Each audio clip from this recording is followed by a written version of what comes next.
Hello everyone, welcome back to our channel Login Aid. In this guide video, I will show you how to find hotspot password on Android. So first of all, launch open settings on your device.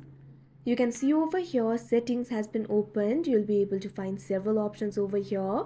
Depending on the device you're using, the settings may vary, but the process is pretty similar. What you have to do is simply find the option for network and internet, or instead of that you can also see the option for connection. Simply tap on it. Now you can see over here, you'll be led to this kind of interface. You'll be able to find several options over here. What you have to do is simply find the option for hotspot and tethering. Once you find it, simply tap on it. Now you'll be led to this kind of interface. Simply tap on the option Wi-Fi hotspot. Now make sure the hotspot is on. Make sure to toggle this button that you can see right over here in this interface.